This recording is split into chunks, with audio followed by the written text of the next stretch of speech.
History bites part 2 plague doctors பற்றி பார்க்கலாமா?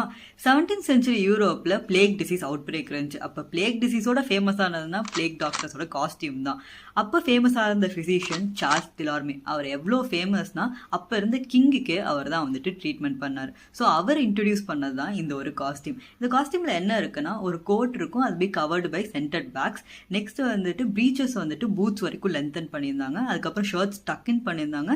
Gloves and hat வந்துட்டு கோட் லெதர்னால பண்ணியிருந்தாங்க. இதில் ஹைலைட்டே அவங்க ஃபேஸ்க்கு என்ன போட்டாங்கன்னா, தே ஓர் ஸ்பெக்டிகல்ஸ். அது இல்லாமல் ஹாஃப் அ ஃபுட், அதாவது 15 centimetre long peak shape mask போட்டாங்க. அது 2 ஹோல்ஸ் இருக்கும், ரெண்டுமே வந்துட்டு ஆன் எய்தர் சைட் நாஸ்ட்ரில்ஸ் பக்கத்தில் இருக்கும். இதில் ஏன் இவ்வளோ லாங்னா 2 ஃபேக்டர்ஸ். ஒன்று வந்துட்டு தீரியாக்னு சொல்கிற ஹர்ப், லைக் 55 ஹர்ப்ஸ் சேர்ந்து ஒரு காம்பவுண்ட் வந்துட்டு அதுக்குள்ளே இருந்துச்சு.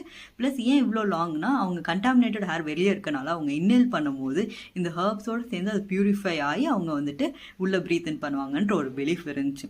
ஈவன் தோ லேட்டர் டேஸில் வந்துட்டு மாடர்ன் சயின்ஸ் வரும்போது அது வந்துட்டு இன்சஃபிஷியன்ட்னு ப்ரூவ் பண்ணாலுமே இன்னுமே யூரோப்பில் ஒரு ஃபேமஸ் ஆனதுன்னு பார்த்தீங்கன்னா இந்த பிளேக் டாக்டர்ஸோட மாஸ்க் தான். இந்த பிளேக் டாக்டர்ஸோட மாஸ்க் பற்றி உங்களோட தாட்ஸை கமெண்ட்ஸில் சொல்லுங்கள். And for more videos like this, follow articles.